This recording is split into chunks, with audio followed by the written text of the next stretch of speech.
all nutrient has to pass through the mouth. When it doesn't pass through the mouth, it's not going to go anywhere past the liver, even if it was a nutrient, basically. But certainly, if something has bridged the barriers of our body to have got in somewhere, it's not ecological, certain, because even water done that way isn't of the proper shape and it's not ecological. So, yeah, basically, how do you support anything that's not ecological? That's a good question. What's another question? I was wondering He's asking, if you were psychic. are you psychic? Because I've heard a few things on your podcast. She heard a few things on your podcast. And I've heard you Yes. speak in ways that seems like you can access higher levels of consciousness. Somebody should be psychic for sure. Everything that they do, they should have some forethought about things. Shouldn't it be that, of course, the more empty someone is, the more able it is to speak to the condition and concern of the listener? And so, personally, I think somebody should really have a great transpersonal capacity, and that they've got consciousness beyond a single body. So I really appreciate Book Eagle's question. I think it's a good one. Omar, do you have a question? Oh, yeah, I do. Another question. Yeah, so again, I'm asking for like a definition of this. What do you consider to be psychic? What do you mean by that? Omar says, what do you mean by psychic? Psychic, which you could just imagine is really composed of a few things, isn't it? Lexical is just one component. That means words. Then you've got serial processing, yes. Then you've got a processing from memory through association, and then direct recall. And your psyche really is your mind and how things are being expressed through your energy and motion. And so in the talk about it, what would you call this? It's sort of really like the soul, perhaps, and its expression of itself. And so psych means just really all the software, that runs everything. But something is hardwired where that is. And so in your psych, we all have something which is common sense and common law, and pretty much an logarithm exists where you've got 78% of yourself that's for something, everything will get passed on, and you could have 22% against it and it still get passed on. How good is that? But if it's more than 22% against something, then like 23%, it's only 1% more, things aren't going to get passed on.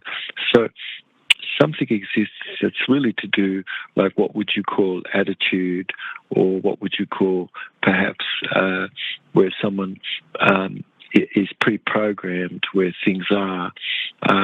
So what we have is a body, and so something comes from this, which is the psyche.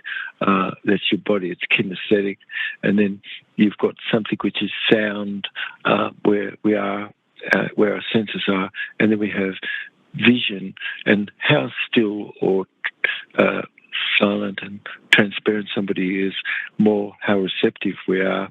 So these are things which is really talking about your body, mind and spirit. And so, so psychology is just really a study of the relatedness to ideas, and if something is more universal consciousness or it's kind of frozen logos, there's lots of ways that you could look at things, but it's more, could you say, where you've got information that's in an idea, and so you've got, it doesn't necessarily transfer directly to a math, but behaviour today, somebody could really learn more about what this is, and so emotion and content and things just like that can all start to be more scientific, of course. So a long time ago, psychology was just something which kind of was very loose, but relating to the psych, okay. But today, behaviour is really far more structured, and somebody could be learning things far more in a whole brain patterned way, and see the science even behind thought and everything that's like this. Anyway, yeah. Luki, I do have another question. Is this yes, another question, Dr. Jubb. So I was gonna ask, you know that the definition of psychic by the University of Oxford, it means or the Oxford Dictionary, sorry, that the definition of that says the academic study of paranormal phenomena in individuals who claim to have psychic abilities. So there's only reports on people who claim that they have psychic abilities. That's what's the actual definition. And the second thing that I was going to ask... I don't know if I could ask two things. Let me just get that out, okay? Yeah, wait. It's just it's complementary to this question, something that I want to ask. Okay. Which is complementary, is that also how would you... There's scientific consensus on there's no existence of souls. Okay. Great claims require great evidence. If you can prove that, I might change my mind. Okay. Otherwise, I would just I call that a tangent without any recovery from. It just went to a tangent that is completely different from that. Okay, hold on. I gotta remember all that. I'm sorry, Dr. Jubb. He says, Omar asks, paranormal, according to the dictionary, is only claims, and as a tangent, unrecoverable tangent, the existence of a soul. The study of... The study. Yeah. Well, we're talking about how you're seeing. Yes. We're talking about how does someone listen and hear what, or how is it that you feel? Do you have a feeling that something is universal about all of that? And that we could stick with the things that's sensory motor complex, things that's more definable. Yeah, so I think but overall, the soul exists, doesn't it? It's sort of really just to do with the complex of what is a confluence of energy that composes how something is presented. It's sort of really the art form of one's own self. Yeah.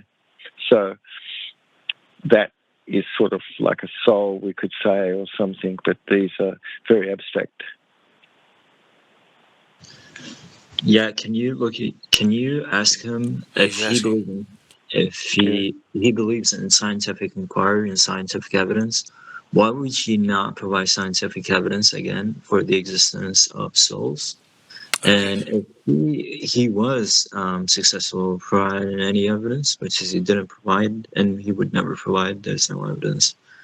And if so, he might be able to change it, to win Nobel Prize or something, but he would never do that.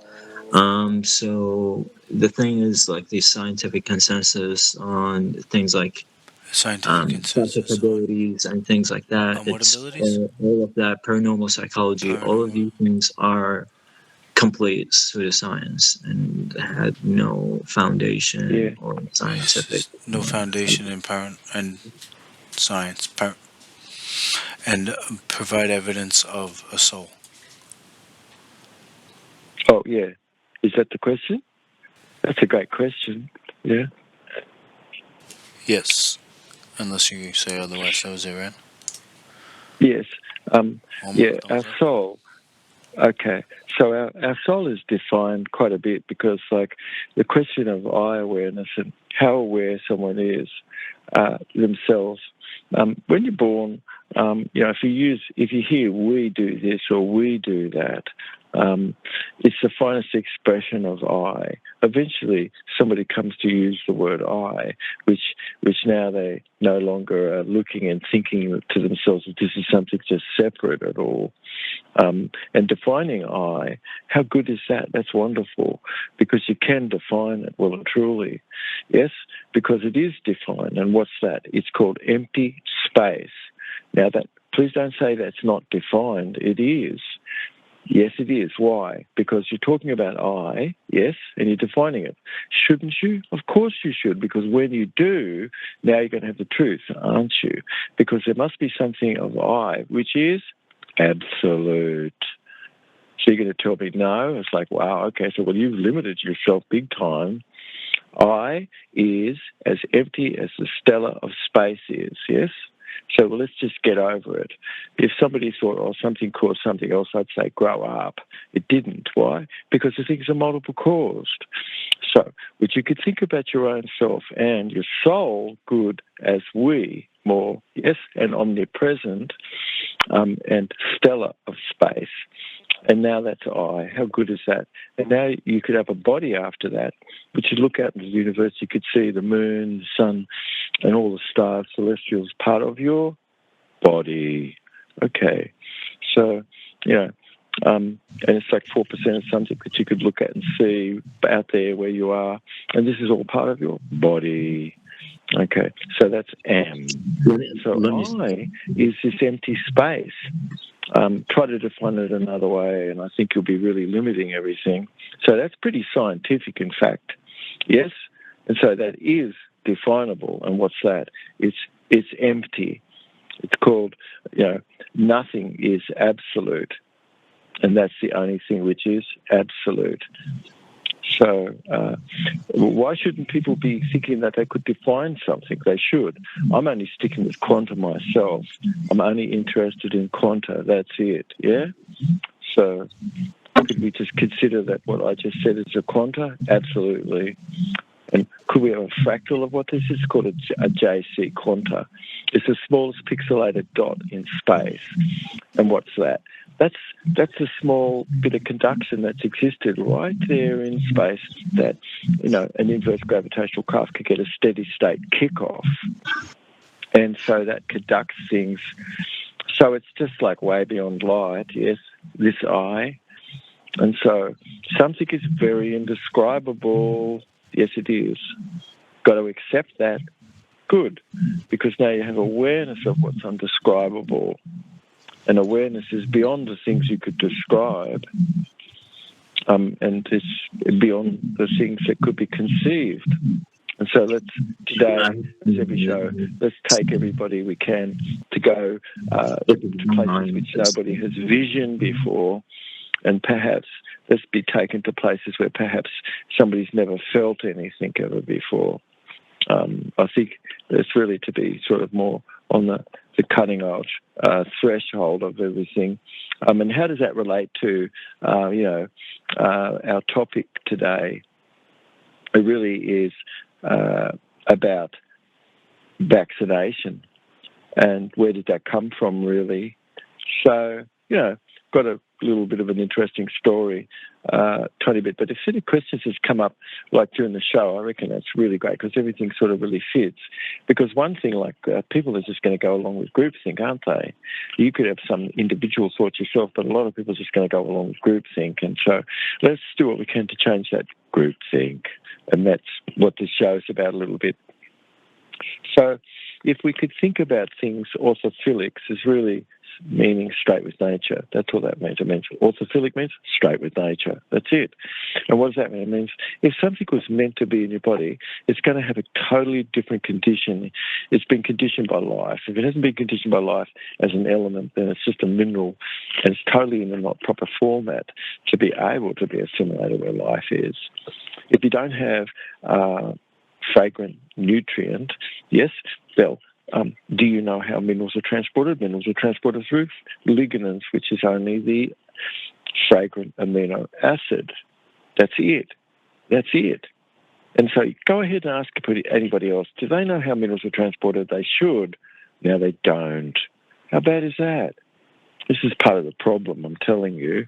Everybody's running along thinking we've got such a good conditioning, but perhaps we could be questioning things, and that's what our work is a lot about. And our viewers appreciate this the most. So, blood-borne inhibitors. It blocks the expression of anything getting to mold in your blood. Okay, how good is that? And how does it do it? It does it because you've got a raised micro voltage. Ooh, really? Yeah. You seen anything get zapped before? Oh, you don't think that's part of your immune system? Your phagocytic cells actually pick up various things where nutrient is, and from these two elements like lithium and fluorine, you're not going to get a really big smacked microvoltage down there. It's going to neutralize everything. It's in an atom state. It's going to dissolve that back into its own magneton below hydrogen. Ooh, something is below hydrogen? Yes, it is. Oh, wow. Okay. So the chart doesn't just stop at hydrogen. What do you mean? Something didn't make up hydrogen? That's a bit ridiculous. Okay. So you've got spare chlorine. Ooh, really? Yeah, spare chlorine. I wonder what people use chlorine for in their home. I don't know. People could use that to, let's think, disinfect. Yes, very powerful disinfectant. Is that supposed to be in your blood? Yes. Is it in most people's blood? No. And there's for a lot of reasons why. Because you do not have these fragrant amino acids like in the Gouda, for instance, and food that's like that. Or substance that's going to be, you're going to have it because your intestinal flora are going to give it to you. So if something didn't pass through the mouth, is that going to be good? No. Why? Because it's supposed to pass through the mouth. Okay. So spare chlorine, oxygen, and very distinct element like chemical have a reaction, and this rearranges atom, and these are all gathered by the immune phagocytes. You see, yes, in your intestinal tract, and then they migrate through Peyer's patch into your immune system and lymphatics to help clear away mold, fungus, and yeast. Oh, he didn't mention bacteria. Yeah, that's right. I'll just leave bacteria out because, you know what?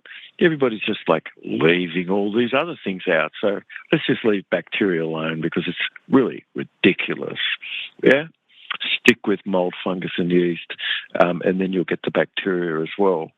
But talking about sort of what's natural, the ingestion of debris and what's not life. Life begets life and dead begets dead. You see, you've got enzyme degradedness, otherwise having to try to break stuff down. If you didn't, it slowly transforms itself into a mold, fungus, and yeast in your body.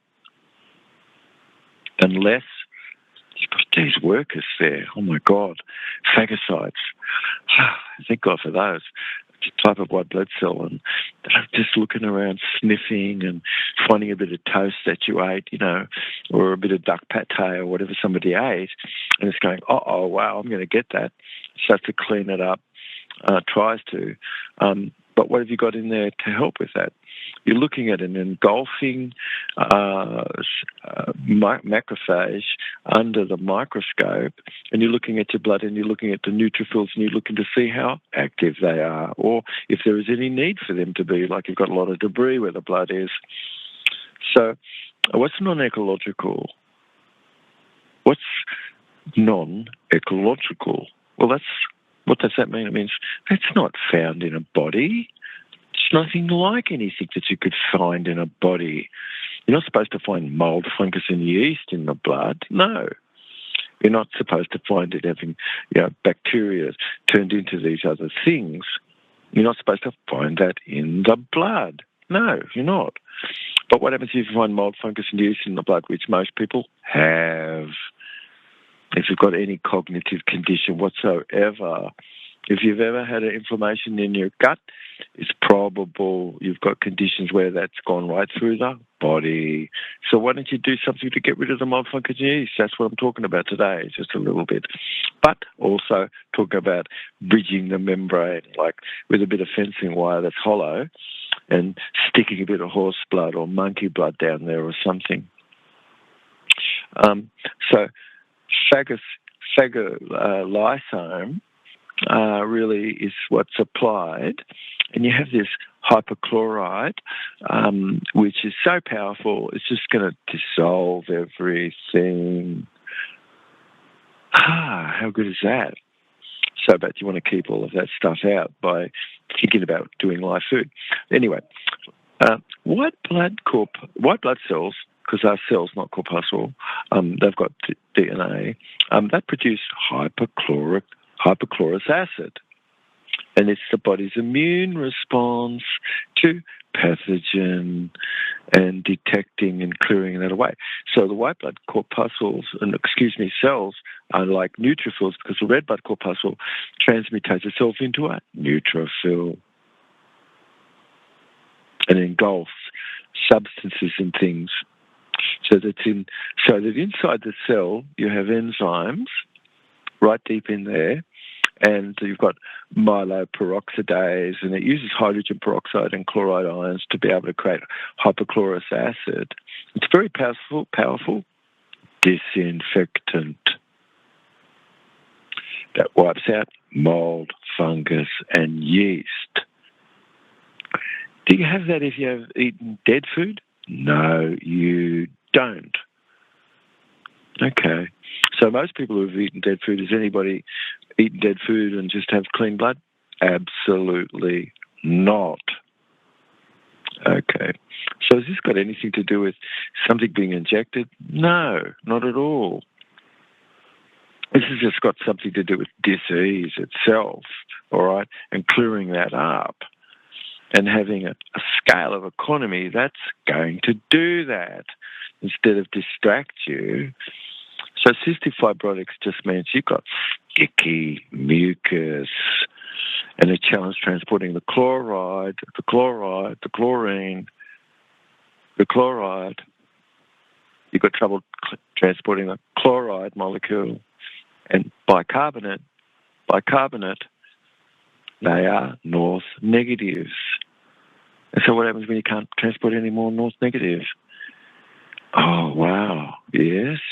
Yeah, that's right. That's when Pasteur just said the terrain is everything. The cell is nothing. So people should grow up and get past the idea that something was pasteurized or cooked to truth, get over it. It's easy, really, because you've got to have aromatic amino acid. And can you have aromatic amino acid when you cook something? Not really. What happens to the aromatics? It goes into the air, doesn't it? Yeah, you smell it. And you've got all the goodness that you could smell, and it's not going to be captured by your body much. So Jubb's white gold is transported by these fragrant elements, and just like the Gouda that's made to participate where life colonization is in your intestine. It's like ding, ding, ding, ding. Don't tell me that your brain doesn't have anything to do with your gut. Everything it does, moment to moment, not like, oh, this is going to take a long while because it's your gut and then it's going to have an effect on your brain. No. Your brain has an effect on the gut and the gut has an effect on the brain, and it's immediate. So you've got transitional elements where enzyme is linking all the essential cofactors, where enzyme is in protein. And so is that there when you cook it to death? No, it's not. Is it coagulated? Yes, it is. Is it congealed? Yes, it is. Is its three-dimensional structure lost? Yes, it is. Just get over it. The idea that you could cook something that's going to be fine afterward, up to a certain point you can, should be made food to make it easier to digest, but up to a certain point, okay? So life colloid, where the intestine is, and strategies which you have to acquire enzymes and live food is precious. It's the elemental condition of your own cellular process, and why be host to other stuff? Why not improve your albumin by reducing inflammation? And that's what happens from Jubb cell rejuvenation. That's the big focus. So otherwise, you're a host. You and I, we're hosting, of course, an immune system that's employing nutritional immunity and limiting the life colloid access to various metals like zinc or iron and things that's like that. There could be life colloid colonizing everything and gives you an availability of these precious elements. So you've got rhodium, osmium, and ruthenium.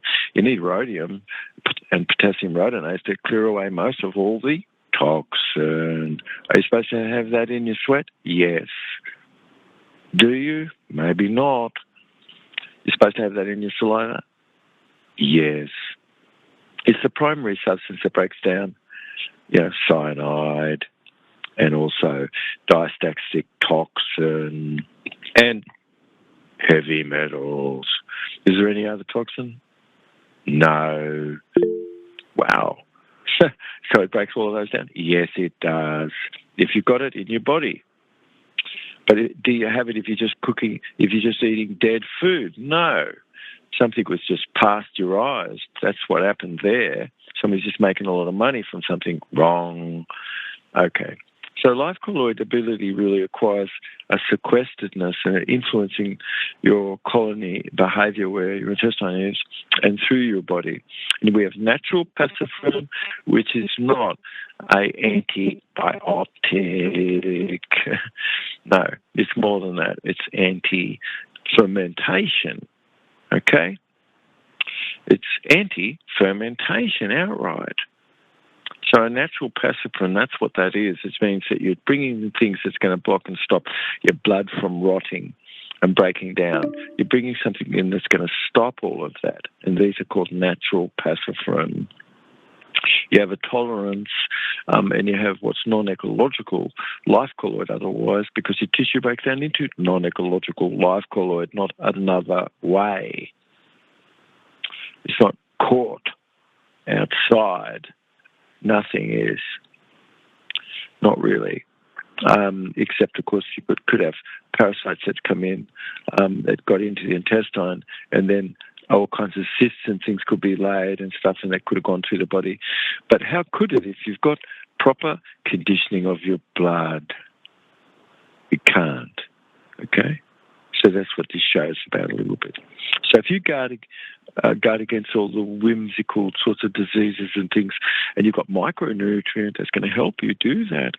It's free-formed amino acid like the Gouda has, where you've got 92 trace elements in it, and it's all transmutatable. It's all orthophilic. It means it's straight with nature. It means the elements that come from nature, that come from life.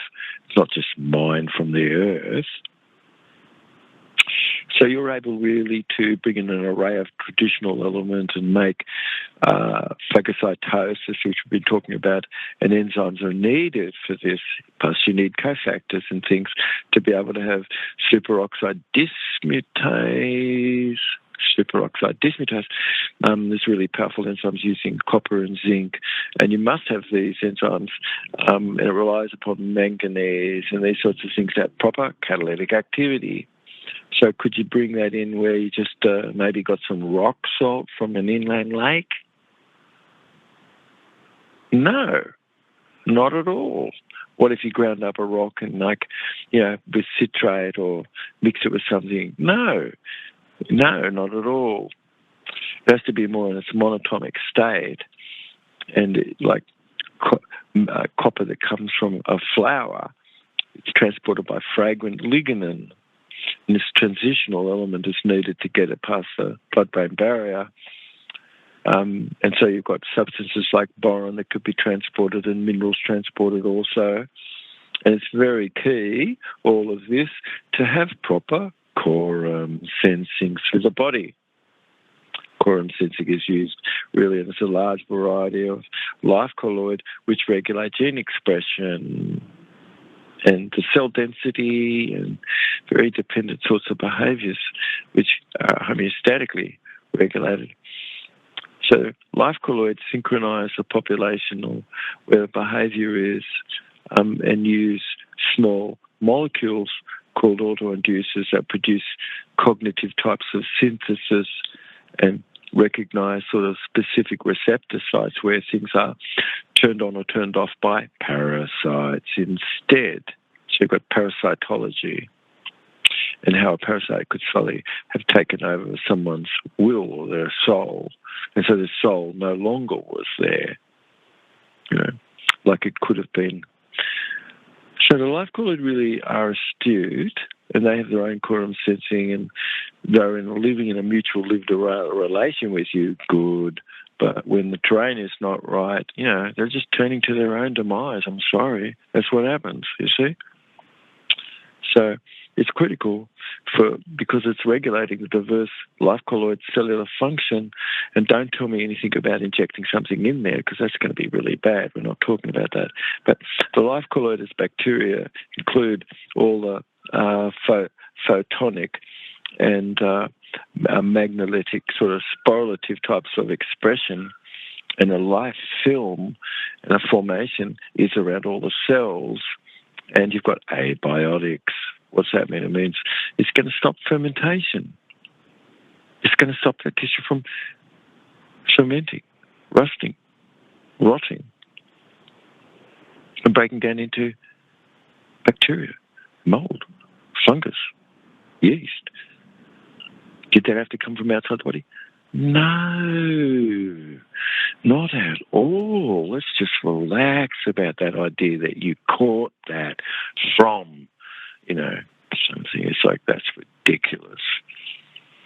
Okay.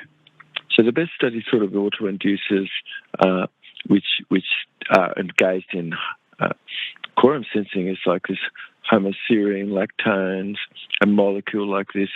It's primary, where life colloid quorum sensing is that you've got signals and you've got gram-positive, gram-negative life colloid, and all of it really must function proper because you've got a gestalt.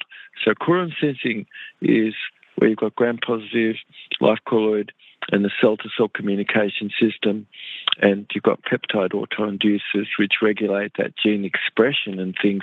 And what happens when you injected something in there? Ooh, especially if it wasn't ecological. Ooh, we're not going to be talking about that just yet because that seriously is a toxin. Okay. But the role of what's non-ecological life colloid, was there something inside that injection that was non-ecological life colloid? Yes. Were those life colloids supposed to be there as a mutual lived assistance that would be ordinarily regulated? No. Ooh. Is that a factor that's like where you put those substances in that could cause all sorts of clotting and stuff? Yes. Why? Well, because if you start out with just something that's not got the full genome, like a RNA, don't tell me that doesn't pleomorph into DNA. Why? Well, because when you fluoresce and you look at studies, you can see that there's bigger element that's in the substance that's being injected, and that's sort of really substance that could cause clotting. But even water not structured isn't going to be too good, and where that altered the terrain of the body, internal, like the life colloid inside your cells, organelle, they in the cytoplasm that's there, they start to ferment protein. And then they ferment fat. Yeah. And that's in a response and toxin, because it's secondary pathways. You're just going to get ketones from. It's going to be really bad for you. All right. So cell-mediated immunity really is a humoral process that distinctly refers to things that's humoral more versus somebody could say, oh, that's a chemical-mediated immunity, which it is. Okay. So having a cross-disciplinary terminology and learning to use words like classiferin, which describes something that's way more than an antibiotic, It's a life colloidal substance that's necessary for you. It's supposed to be in your blood. So are you going to look at the blood right now? Yes, because you can see fibrin is something that grows in your blood like a vine. Okay, good, because now you know everything is living. So potassium rhodonase enzymes keeps everything at bay like that's supposed to be kept at bay. And it's in your in the lysomes where tears are, saliva, and the mucus of the mouth and body parts. So breaking down bacteria, cell walls, and antimicrobial types of peptides that are found in various body fluids are all natural passifrins. Molecular terpenated nitrogen compounds like Jubb's blunt that's stimulated by blue light, activated to produce lots of protons right from the ether. So we're suggesting that you've really got some capacity to be able to break down these strange and digestible protein, but also, maybe you should stop bringing that strange and digestible protein in. So it's very acid where sweat is in the stomach. That's clearing away things. Otherwise, you've got aggregating, fusing, and differentiation process of life colloid, transforming themselves into pathogen because, the pass of hydrogen is not right. You've got chemical barriers and a part of yourself which is your innate immune system and a cellular membrane right there that involves substances which is found in the body fluid, inside the tissue and outside of itself, is to have a sort of a non-stick fact there, non-stick zone. So the life colloid where the intestine is, you got to improve the life colloid where the Gouda is if you bring some in. It's got a rich array of protective implantables, which most other things don't have because they're not made like they should. Why should not things be made with implantables like L-salivarius and L-planetarium? So polypeptide and neurotransmitter substances can be made by these life colloid. Okay. So life colloid in your intestine transmutates one element into another, and it provides for you 26 grams of protein every day, whatever you do.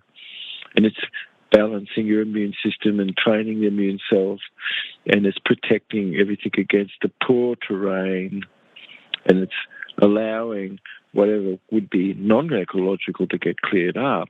So the Gouda really is fantastic because you've got a natural defense against yeast, an antimicrobial peptide, and you've got defenses in succinic acid and linoleic acid that's produced by these epithelial cells and used by these phagocytes and things which directly assist cause a reverse differentiation of red blood corpuscle into anything that's needed at the site, because the red blood corpuscle has potency to become everything that the body is in need of.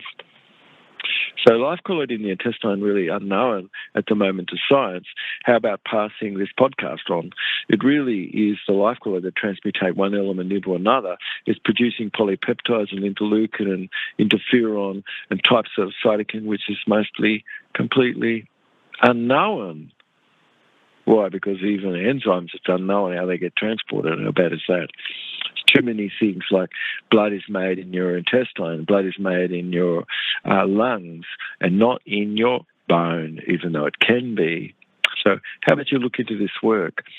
Life colloid have a lot of mycotoxin otherwise, if it's non-ecological and you don't have a good terrain, and it's going to be pooping into your body. That's what mycotoxin is. And using your body as their sewer. Is that what a disruption to the E's is? Yes. Okay. So when you've got abiotic substances that you could find in your plasma, how good is this?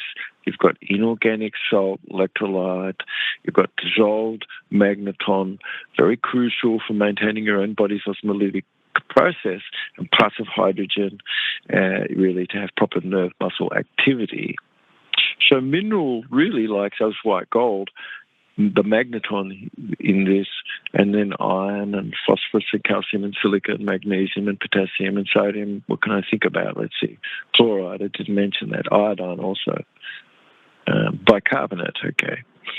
Just a few of the elements that, why shouldn't you know everything about these things? So you've got soda, and you've got oxygen, nitrogen, and 92 trace elements, which is really just a partial list of things here, like what I'm just talking about.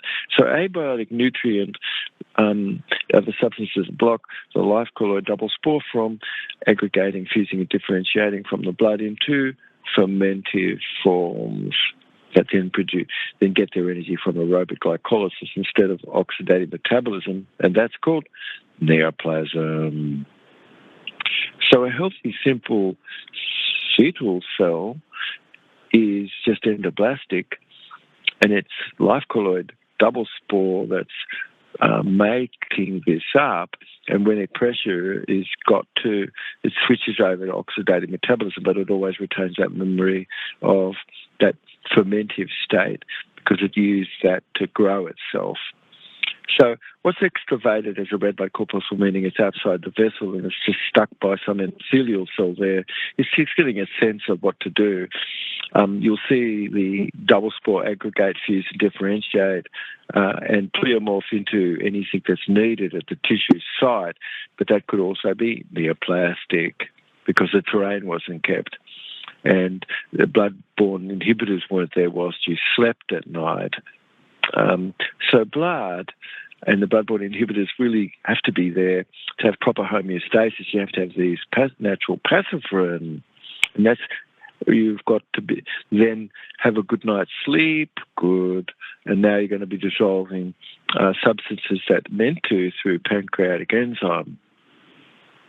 So providing the negative redox, which is just a measurement of the terrain, is really at around about minus 71 millivolts per square centimetre cubed, and you've got conductivity, and you've got a capacity to be able to depolarize and clear things away to become neutral again. But if it's not minus 71 millivolts, like it's around about minus 20, it's like, suddenly you don't really have that capacity anymore. And now the cells and the life colloid are going to have to switch to aerobic glycolysis away from oxidative metabolism. And what have you got after that is got a lactic acid that ferments, and that's called neoplasm. Okay. So keeping all of that at bay is really the description, and it really is ever more like, if you go back into the past, like 1917, you've got a bloke, Steiner, and he made some great statements suggesting, that a bit of a spirit of darkness could befall people because he was looking and seeing that going on at the time, same as today. So would we attempt to inspire some creative influence of the future that vaccine is a toxin, and how could it do anything? It's not ecological, and you can't support what's not ecological. But for all of us, where immunity is, could foolishness to inclination, of course, be connected more to some spiritual life and only blinding someone pure by getting them back into just only a material existence? So toxin, where it's entered like that wrongfully, it's epigenetic. What does that mean? I mean, it's going to modify your genes. Why? Because it's toxin. Not a single bit of it is not a toxin. It's called snake venom, and that's the definition of virus. So the toxin epigenetics are acting upon your VMAT2 gene and your 1p36 gene, and that knocks out neurotransmitter production and things, and it prevents you from having a transpersonal perception. And so some people you meet, damn, it's like this person's really missing a lot of perception, quite a bit, and you wonder why. So toxin could have stopped you from developing your omnipresent self and having this awareness, an I awareness, as we talked about in defining what this is, but a deep social loss of your own personal power, which is the ability you have to have social influence to get things done for yourself. So the physical things could have been just like focused on because no longer there was any perfect detachment. A lot of things that was just said from bias. And so verulation was used in, 2 BC and even before that. So it was called verulation, where you'd be sticking some toxin into someone with a needle. It goes way back. You've got, accounts of this in China and India and lots of places, and written accounts that go back to the 16th century, closer time to us today in China and things, but go back to the 16th century, okay. You've got people doing this back then. You see, sources that suggested that the practice could have existed earlier, I certainly could see, and have seen it. Places where 200 BC could go back. So the practice was in Europe and during the Americas during the 18th century. Wow. Yeah, that's right. It was called verulation. Okay, so what happened? How did all of a sudden it no longer be called verulation? Well, because it was outlawed when the witches' trials ceased. Verulation was a primary way that you could tell if somebody was a witch, if somebody was a heretic. And so men and women were just tried as heretics. And prickers were the ones that could defend you. And they were paid a lot of money. And they had to offer evidence to determine that, you were innocent or you were guilty. And so they used prickers to determine this. And it slowly becomes, inoculation and vaccination after the verulation was outlawed, because they didn't agree that the prickers were very scientific. And the prickers would strip the accused. And so he'd be standing naked or her, and they'd shave all their hair off so that they'd use any part of your skin, and they'd put needles in and sharp instruments until they could find a spot possibly where you really didn't have a feeling and you didn't know that they were sticking you. And if they found that, they went, uh-oh, the spot was found, you see. And so after that, they knew that was evidence for sure that you were a witch, and the devil must have jumped in there. And you must have to be convicted, because this is the reason why people feel sick after, you've been around. And people have to be protected from that. So most of these people, very professional, of course, and paid a hell of a lot of money, because, you could get, you could get just picked up because they thought you were a heretic. And so witch prickers would be the present artists, and they were very, very good at what they did. And they used chicken needles, and they were sometimes having a retractable point, so someone wouldn't know, or they'd think, they'd imagine that something hadn't gone in and it hadn't, or something had gone in and it hadn't. But the sharp end and the blunt end, and ensure that they'd found some sort of positive mark or something about you that everybody should pay attention to, because it was maybe different from everybody else or what.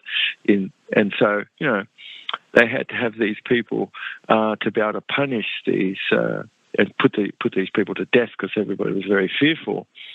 You had to have a map where this disease was, and stay clear of those areas, or be aware that you could suffer some penalty from being in the area where the map was, where they had been executing quite a few witches and these heretics, and burning them.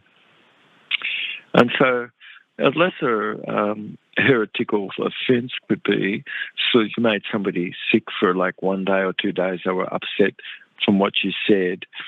And it was very offensive what you said, so you could be tried for that, and imprisoned and punished, and forced to have stood there and with paper on your head, confessing the crimes for many hours. And the accused individuals would have to face sort of various non-lethal types of trials, and lethal as well, like swimming tests. You'd be thrown into the water to see if you floated. If you did, you definitely were guilty. You must be a witch, because, you're supposed to sink. If you sink, well, you were innocent. So this is very scientific, of course, at the time. it's a very difficult task for the professional person to determine this, and the witch really has got full proof of the testing, and meanwhile it's all being funded by a criminal banking cartel of a one world order back then. So, and the Catholics are really behind it big time, just love it. And so it's a bit of a cost to the family because they could choose like a lesser type of expensive process for the pricker, and a simple one would be the drowning because it didn't really cost anything much. And then you wouldn't have to pay at least for the trial, but your relative could be dead because, they drowned the person, but at least they were innocent. Okay. So the combination of legal evidence and confessions and eyewitness accounts, don't tell me that's not the same as injectables today. It's physical marks on the body and various trials and ordeals and the swimming test, stupid stuff, legal proceedings, and the Salem relied upon testimony and confessions, of course, And you see all these prickers giving testimony, and they're really getting paid a lot. So the witch prickers would be able to determine whether you were a heretic, and we needed those prickers to determine that because it was a very dangerous thing to have, heretics or witches around. And so a person like a man or a woman would be paid. Generally, the men were paid handsomely to be the prickers, and they'd have studied this, be quite professional at it, and they would examine the suspect at the crime, and they'd be able to determine pretty much if somebody was a heretic or a witch. They'd have signs of madness, and they'd be, upset that they were being picked upon or whatever, and obviously that would be the devil and witchcraft, you see. So the public notices would be given, of course, and one had committed hereticalness like Galileo did, and he'd be judged as insane, you see, kept under house arrest till he was dead, short time ago. So nothing's changed. So witches had to suffer the cheapest way is usually, and then, like I said, a map had to be published where all of these concentrated zones were. These were very dangerous, especially the countryside. And when England just decided to forget that, they didn't have a map anymore. People felt relaxed, But as soon as you went to Scotland, you had the map still there and everything. So it was upsetting, to see all these people still having those maps because the rest of the people realised that this was very superstitious at this point. So along comes Jenner. Ooh, what a nice man. So nice. He was such a brown noser, a lot like Louis Pasteur, and run over by a criminal bank cartel who won the world order. And so the vigour that Jenner's experiment announced to the press, it was just C.B. Cower's system, criminal bank cartel of one world order, and not a scrap of science behind a single thing. Verulation had been outlawed, okay, and it lacked any scientific rigour at the time, and so Jenner was stepping in to fill a vacuum and filled it, and a new name comes along, so he had no idea, as most people even today, about life colloid, where nature is. Not a single thing about it. Had no idea how blood is formed or the value of enzymes. Just completely daft. And so I'd give, most of these people 0, and they would just get a Gates of Hell award. So it's a backward concept, and it only just gets worse. So back in the day, the Fauci ouchies that people got was a day alongside, just Gates of Hell, and C.B. Cower, just as today, experimental material would have been just called a protocol, or it's not called vaccine. Get over it. It just doesn't even have any definition like vaccine. Okay, so that's why it had to be called a protocol. All right. So back in the day, it would have been just pure cowpox or some pus that they got, from the skin of an animal. And Jenner and the term vaccination gets headed up. Yeah, a lot of money starts to get flowing. So marketing that protection, and no science behind it whatsoever. So poor old Jenner, of course, couldn't explain a single thing. Neither could Pasteur. Just daft. I mean, as dumb as beetles. But the cowpox protected you apparently against smallpox, and this was found. It's like bull dust. This was based upon an observation. Bull dust and the inference. Bull dust. It was just controlled. Sure. And commercial reasoning for people just to accept some snake venom. That's just a idea of toxin. So back in Germany was very behaving well, and the British sort of loved the Germans back at the time. They were quite good. It wasn't for you to call anything a German at the time. But Poland, that's another matter. And the Poles were just kicking up a bit of a stink, and communism was just taking over as a CBK plan. Okay. So something long before Germans would start to occupy that spot that, they would have been given that, like on the chessboard. And then eventually Spain would be given it something like a Spanish flu. But it was for things to be called pox, because the Polish were called pox. Anything invisible that could sneak up at you, it was called a pox. And then when no longer we were at the Poles, it was German. Everything was called a German. Germs were there. And then, we're starting to get fed up with that, and we're thinking, geez, we've got to move on to something better, call it a flu, and it was called the Spanish flu. I mean, names. So dangerous venom would be injected, and invisible sneak up on you, and the whole story then after that. So what would suddenly be attacking you without warning and attacking someone, and a debt to the family, and a cost, and a serious possibility of death by diarrhea, septicemia of the blood, was these injected substances that came into the blood that called septicemia and vaccemia.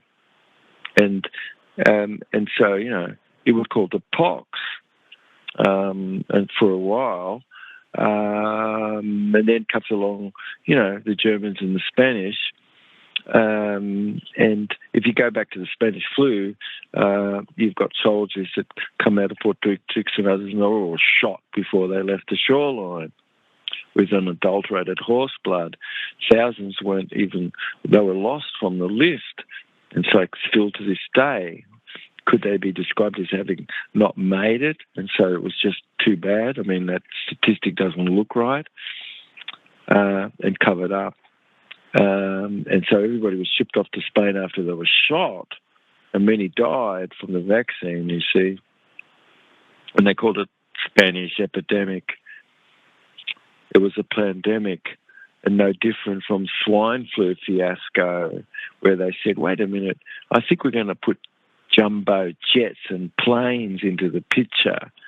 And don't tell me it wasn't the first time they put jumbo jets and planes into the picture and multiplied their thing like they did just recently with this Ferguson bloke in England that just lied like crazy and did the same sort of thing, and was involved back then with the Spanish flu, swine flu. So if you identify things 1930s, you've got Spanish flu, and it's dead blood from horses, unadulterated. It's just stuck into people. It was a pandemic, same toxified, injectables, and spread globally via troop movements where people were shot. And the Spanish flu then was this made-up name. And you've got, something smaller than a germ. I see. Yeah, right. And it's orchestrated globally by no one other than yours truly, a criminal banker cartel of a one world order, because you could not do it without that, especially across the whole block. And a monopoly is the only condition that exists, and that is not a conspiredness. No, it's not. It doesn't need conspiredness when you have a monopoly. So gearing up ready for new services like digital health ID today, and it's shot, it's scientific, oh yeah.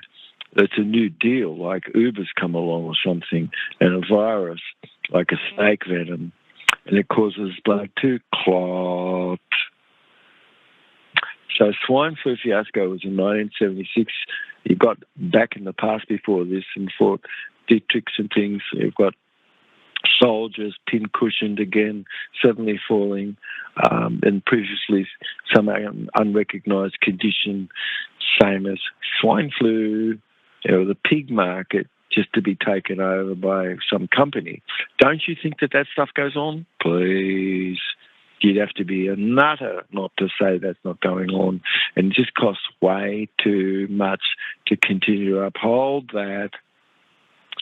So it's humans' statistics that's used applying flights, you see, where you travel to and from, and suddenly they just put all of that together and they multiply everything, and it's all of a sudden, alarmy, alarmy, alarmy, alarmy, salami. And they've got alarmy, salami fiasco, trying to get one. Why? Because now you can just take everything away from us, take everything away. It's the big agri-pharma energy monopolisation and banking utterly monopolised.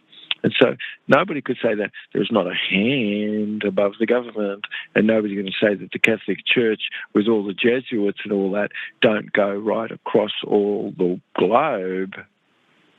So the Vatican, don't tell me that they don't have their own service that's secret and everything that comes back door to these people. Yes, that's Interpol. So let's just go back just a very short time to Galileo, and everybody knows it was a wrong conviction. Yes, it was. Galileo was an innocent man. Yes, he was. He was handed over to the police by these idiots. So don't tell me that he wasn't handed over to the police by these idiots. He was. And he was called a heretic, a heretic, a heretic. Why? Because he disagreed with the Pope. So he died in jail, and they'll say, no, that didn't help him die. It's like, oh, bull dust. So was he killed where he was innocent? Of course he was innocent. The trial was a sham. And don't tell me the same sort of stuff is not going on today when you've got the dead with the dead, because it's just ridiculous.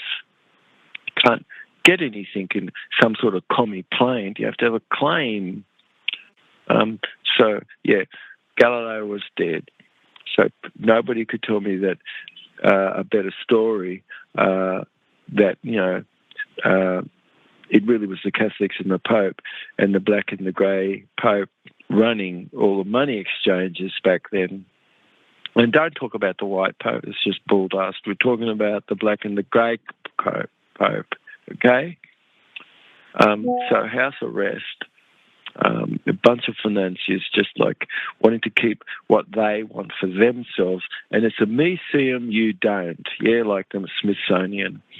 So it's house arrest, and that began. And it was a trial that lasted until his death in 1642. So first you could say, that's totally inappropriate. That's just really bad. It's off the chart. Galileo, he was killed by the authorities. And somebody will say, no, authorities didn't kill him. No. Oh, bull dust. He was imprisoned, and he wasn't ever put in any Garden of Eden, and it wasn't natural, and he had a caused death, eventual under house arrest. So he was never free from that moment onward, and just false bull dust by these money exchanges, please. So it's only a short time ago, honest. Nothing's changed ever since then. And the criminals are just running around just rampant the same as they were, only have done a hell of a lot more damage. So nothing was as bad as you could know. And Galileo died, they'll say, yeah, a natural death in 1642. It's like bull dust. So they'll say, no, he wasn't really a prisoner, you know what I mean? He had luxury, and the trial never finished, sort of thing. He was under house arrest for all the time, and the masters wore the robes, and they were very, very noble, and doing the right thing for us, of course, and they belonged to the Catholic Church, and they had a big complaint against him, you see, and they did it by legal name fraud. So CBK system was used to knock an innocent man over. Don't tell me that too many and all over in the past. 1633, you got this trial of heresy, and you got this punishment, and to death sort of a sentence. And the trial doesn't ever finish. In 1642, he dies under house arrest. So it's abuse in cases like that. And don't tell me you're going to, oh, yeah, let's go on and keep everybody having their own in-house, clean up. Yeah, bull. Does the fox ever, he should be put in charge of the chickens, right? Yeah, that's right. So just like the Franklin cover-up, stand-down orders from the highest office. Yes, it was. And the finders and onward. And every nation has this wicked, stupid stuff going on that's being protected. Why? Because of the top of the echelon, yeah? And it's run by the hand above the government. So don't tell me that stuff's not going on. You'd be just like bull-dusting everybody to say that it's not. It's going to cost a lot if you don't fix it up. So CBK is operating a business as usual, planning the next pandemic, and everybody's just going to be waking up to business of the day and have to have corporate fascism in your face. So crimes and crimes of aggression and crimes against humanity, the Vatican and its involved famine and its own, the crown and company and the company of Jesus and the society below that of Jesus and the Knights of Jerusalem and Malta and the Swiss, the Jerusalem Guards and money laundering and the biggest casino and the birth certificate fraud and criminal organisation. Nobody going to say that's not a RICO designed sort of should be to combat and stop organised crime, but it's not. So the Black Pope is an official designation given to the position of the Superior General of the Order of the Jesuits. The name follows from the leadership's basic, largest sort of Catholic male religious order, and from the colour of the plain black, cassock sort of worn sort of frock. By the members of the society, it sort of really runs Interpol and Secret Services and things, and everything's backdoor to them because they do the money exchange. And so the Catholic Intelligence Agency comes to be an Interpol secret sort of military service special ops. And, if you're homosexual, you can jump into that group. But if you're heterosexual, no. Why? Because, you've got to go through Beast, Barrack, and you've got to have this special ops sort of thing. And the Black Pope gets all the security reports where it is from Interpol and protecting their own banking concerns overseas and things. So don't tell me that all war's not on their books. It is. So, because why? Because they're exchanging everything to everybody. So it's really these incidences of a criminal banking cartel and the work that's done that's really having been in the past in a cell. And so most are going to have the experience of emotional sort of feeling of some gut-wrenched butterfly feeling where the tummy is an emotion of something unstoppable, but whole brain functioning really is how you could have truly improved everything. So shouldn't it really make sense that feeling blissful where the taste is better and things that you consume and emotion and the stomach would have shut down otherwise, where forces are, and how are those sorts of things affecting everything and your own internal dialogue? It's better that some gastrointestinal tract that comes to be more calm again, that's going to be worth more than any antipsychotic medication. It's your compassionate communication. So it really is that cortisol and hormone, and those are things where your stomach is and your sympathetic and parasympathetic condition is. And it makes sense that observation is where emotion is, and that how does this impact your intestine. So it's really your emotion that's where cognition is, and your nervous system and organ secretions as a result, which a preparedness is existing just even in your imagination. So life colloid are in a direct relation to nerve force, basically connecting you and I. And it's the response that you and I get back from where we are, and it's the practice of that you've got more stable stomach environment, and you're keeping control more over emotion, and it's the intestinal life colloid that's interacting ongoing where messaging is, and activity is transforming the body, mind, and spirit. And so you're not going to say that conditions that go on in your vagal enteric nervous system and inside the intestine doesn't impact the spine. It sure does, and the atlas to become subluxed and these sorts of things, it sure does. And so to give you a deeper insight, it's life begets life and dead begets dead. There isn't really anything that you could bring into your body that's non-ecological, that can be supported whatsoever. So looking at your body's own repair and giving the chance, like give your pancreas a rest, and then you could heal up.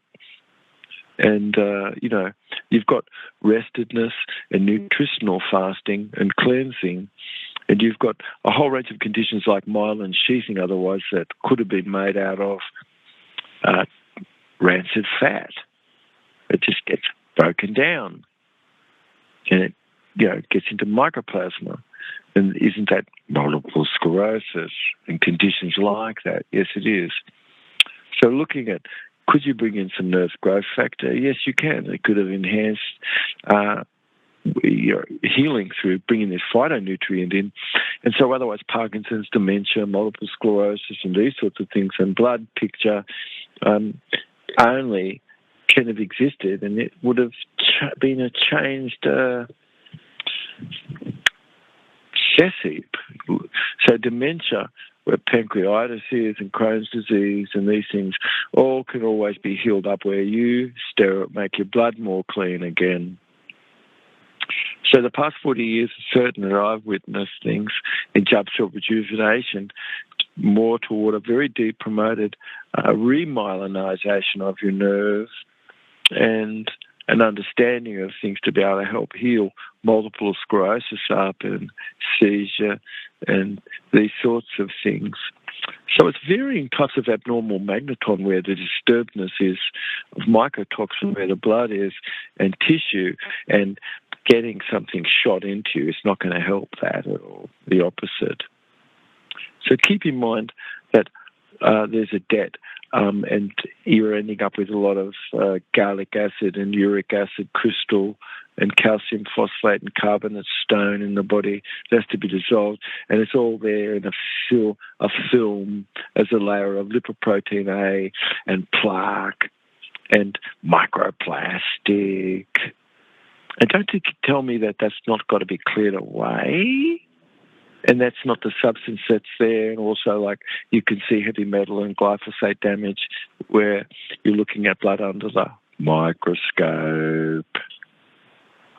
So seizure was one of the conditions that I sort of really looked into as being a neurologist. Was something I wanted to really understand. And it was one of the conditions that I really started to have good success with people.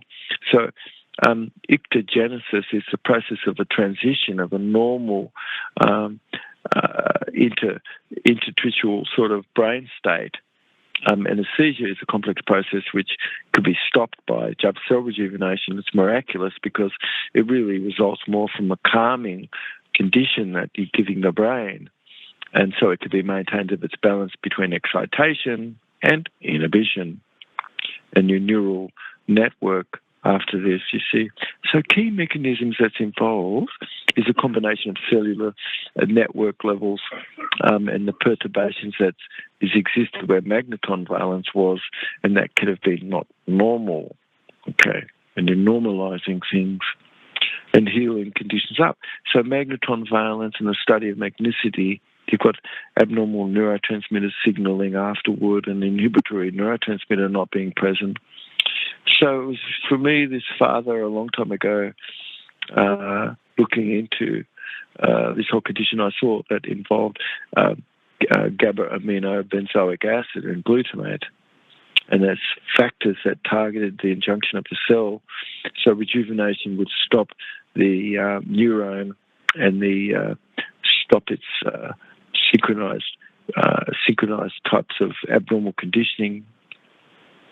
So it's a golden age that you could have moved away from injectables because it's non-ecological.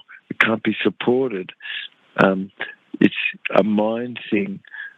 Jubb cell rejuvenation really is you're having moved away from toxin, and an injectable toxin really is not natural.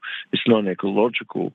It's the body typically not having any toxic material in it, and whatever's gone in there containing synthetic. And so ecological is certain that it's something that could have found its way into the body perfectly naturally and be compatible. Otherwise, what's wrong logically really is the cost to continue upholding what's completely off the chart. And so commercial interests have been there attesting to the hundreds of shots basic that kids will have been given today in the past. You're not going to tell me that's not the reason for so many conditions that's gone on. Why? Because the stuff's not going to be broken down, a lot of it. Like synthetic fragrance, some of that is going to be around for several years. So Galileo's initial sentence was, found guilty, heresy, Roman Inquisition in 1633 for supporting this heliocentric sort of model, which is true. And so Galileo passed away, and he was 77, I guess, under house arrest. So it wasn't that long ago, really. And did anything happen to these people for doing that to him? No. So it was a false idea for sure. Too many things that's like that. The same. And what private influence over the public domain and the hand above government and the owners of the system and the capacity to privately wield power and Vatican influence using Jesuit organisations and the Black and the Grey Pope above the Black Pope. And so it isn't really, you don't think the money changes because it's the people who own the money and banking. So you don't think that everything's on their books. It's then the Catholic Company of Jesus and the Society of Jesus isn't sort of a RICO activity. You couldn't say that the Catholic Church hasn't faced significant criticism where history is or policies and actions, of course. It's really that, looking at being completely on the wrong side of history, particularly regarding lacked insight, making only you and I a subject. So outright form of mental slavery and treatment of gender and children and portraying men and women in a stance not really given to any animal right or anything is a pseudo-scientific inquiry like we're talking about having gone on, and a lack of health choice in its handling and the clergy abuse and crisis where things are, and it's in-house. Wow, you've got the fox guarding the chickens. So could you feel that some payedness where books are and money exchange is, and knowing that a lot of that is just set up as a different type of a war tactic, but how silent is the press today where sterilisation campaigns have been? And who supported those things money-wise?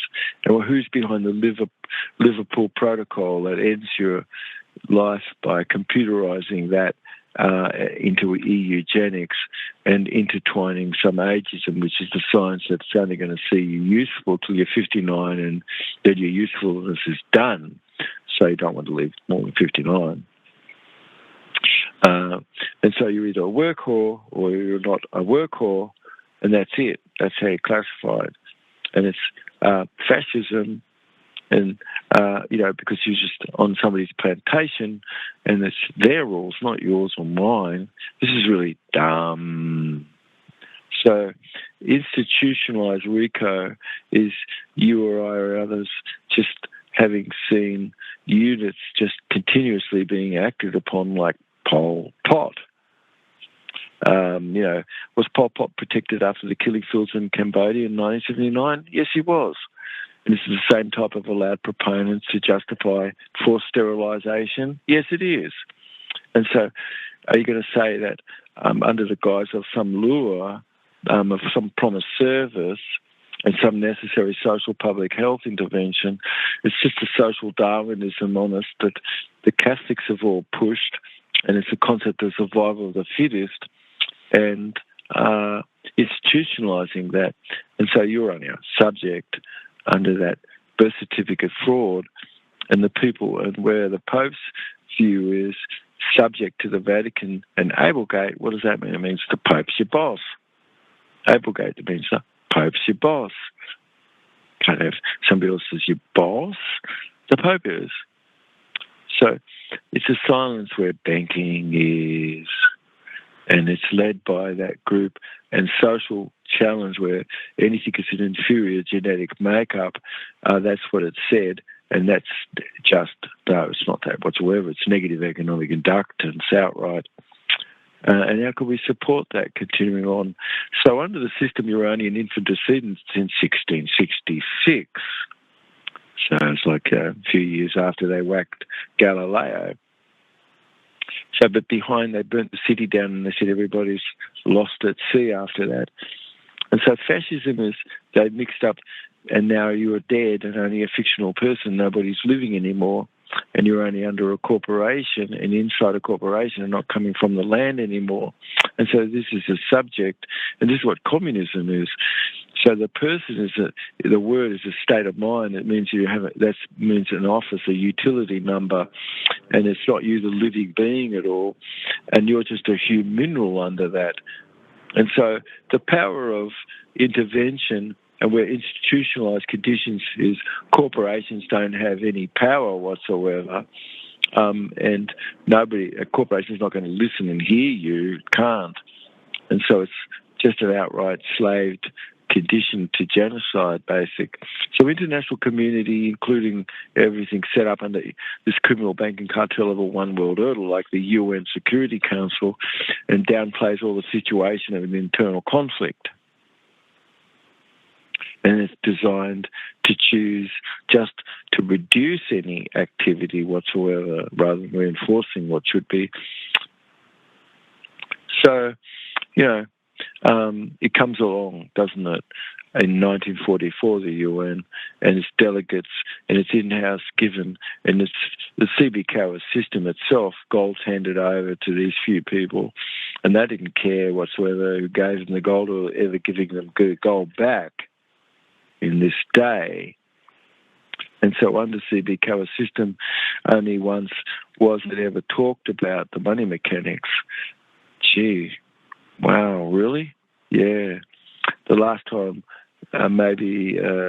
was 1907 panic financial created, in 1913, December 23rd, and the UN hadn't been created. So the major issues where we've had to deal with funding and the focus and where UN's cash and liquidity crisis is, that's all they've ever paid attention to, just that itself, not money mechanics of the world. And so who funded Pol Pot? Get over it. And who helped protect Pol Pot after the genocide of the Cambodians, and who funded all of it to kick it off, and who gave the currency, of course, to Pol Pot in exchange money. And don't tell me that Pol Pot doesn't exist today and little ankle biters are put into the picture as part of the chessboard. And so you're going to say that, hey, what happened in Nepal just recent, yes? You don't think that somebody funded Pol Pot back in the past and no hand was above the government and they funded Pol Pot to take power in April 1975 to 1979? You've got this Khmer Rouge immediately shutting down all the banks and physically destroying them and abolishing the national currency and banning all the free markets and outright and stopping you from being able to say things and everything and having the thought police and what have you, militarising the police. So, yeah, got to have a grunt there, you know. And who was funding all of that to get your Pol Pot and the killing fields in 1979? And who was Pol Pot connected to? Why don't you know? That's wrong. What happened to the land and the large coffee plantations that got taken over there and corporate concerns of the big coffee and the big exports afterwards, like in Cambodia and Vietnam?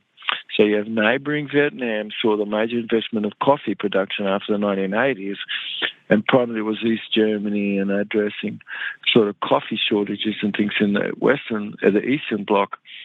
But suddenly, massive market, big corporations are able to sell coffee, and it takes 10 years for their investment to get kicked off after these wars.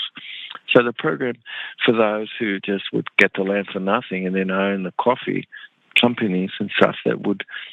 so Cambodia's coffee industry remained negligible a bit until, 10 years passed by, and then bam, it's just like a massive resurgence since the late 90s and beyond. So 2024-25, coffee export value reaches a pretty record high, over $8 billion. It's driven by the high global prices and strong demand, you see. So it's large governments bought contracts, like a Lone Ranger, given a government contract, and it's just close to the mates of those people. And you've got particular investors, and Europe and Germany and the United States are the largest importers of coffee afterwards, where the Vietnam War finished. So kicking out just one industry like that, I just have done, and monopolising things helped get behind the scene of the ownership where revenue is, and you've got Folgers, subsidiary, and you've got Tate, the other person that was involved, and a false flag back then going on to keep everybody in the Vietnam War. So J.M. Smucker Company acquires the brand for Procter & Gamble in 2008. But, it's the same people, it's just different. Like, no, it's the same people. It's a big concern where you've got the spoils that's connected after a war, because you get to the war and it money launders lots of money, and then a condition is left afterward. And so just like Folger generates approximately $1.1 billion annually revenue here or something, as one player, honestly, and they've got a big foot up. And it's just the IRS wasn't created by Congress, and it has its Trust Fund 62. That's a special fund administered in the Philippines. And it's a trait. It's a trust of 62 special fund in Puerto Rico. All of it's corporatized, and the nations all corps are under CB Cower ownership privately for themselves. And so feeling the malaise that's inhibited or associated, engaged, chemicals that are innovative, can have just been the things that you wouldn't see in a day of whole brain functioning where things are. So you've got Jubb cell rejuvenation and whole brain functioning, and what could you do to change the outcome ever more successfully and have mind function that's whole versus limited mind? A chemical imbalance where the brain is, because conditioned behaviour could overturn all these time that's passed of some conventional thought that didn't cause any functional condition to be felt, that behaviour is a cause of neurotransmitters that you have. So it's really understanding how limited brain function, behaviour and complex changes where a network is, and you really got a learned condition and a lived meditation, and looking at things, you could really see Jubb cell rejuvenation has not really changed much over time, and this breakthrough really does invite more of a rethinking into what is definitely not an outdated assumption, but certainly lots of things are what are outdated assumptions, and this is sort of encouraging ever more mental wellness to become more clearer, and science ever more sort of lighting the way. So I think that that sort of wraps us up, Lukey, today. It really is a bit of spiciness where you're looking into how did all of this come about, a bit nice story that we've got today. Anyway, I hope everybody's really having a wonderful day as you've been listening to this great story, and look forward to you catching up to you in another podcast. Love you guys.